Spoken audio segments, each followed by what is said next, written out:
Baahubali the eternal war గురించి నాకు ఒక క్రేజీ ఐడియా వచ్చింది. మనం టీజర్లో చూసుకుంటే బాహుబలి చనిపోయిన తర్వాత పాతాళ లోకానికి వెళ్తాడు అండ్ అక్కడ ఇంద్రుడికి రాక్షసులకి మధ్య యుద్ధం జరుగుతుంది. బికాస్ బాహుబలికి రాక్షసులు అయితే సపోర్ట్ చేస్తున్నారు. అండ్ ఇంద్రుడి గురించి మనకి చాలా కథలు ఉన్నాయి. ఆయన సింహాసనానికి ఎవరైనా అర్హులు ఉంటారు అంటే వాళ్ళని చెడగొట్టడానికి ఇంద్రుడు డైరెక్ట్గా వచ్చేస్తాడని చెప్పి చాలా కథలు ఉన్నాయి. సో అలాగే బాహుబలి కూడా థ్రెట్ అనుకొని అతన్ని అడ్డు తొలగించుకోవడానికి ఇంద్రుడు వచ్చాడు అండ్ రాక్షసులు బాహుబలికి సపోర్ట్ చేస్తున్నారు.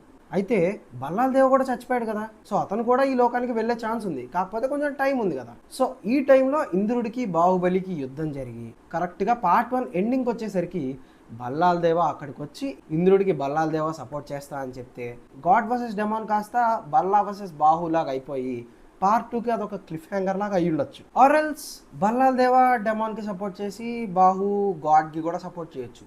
వైస్ వర్స ఎలా అయినా జరగచ్చు. But ultimately God versus demon and Bahu versus Balla ఇదైతే పక్కగా జరిగే అవకాశం ఉందని చెప్పి నాకైతే అనిపిస్తుంది. బట్ రాజమౌళి ఏం కుక్కుతున్నాడో వీళ్ళెవరినో. అయితే ఈ ఐడియా మీకు ఎలా అనిపించింది కామెంట్ చేయండి.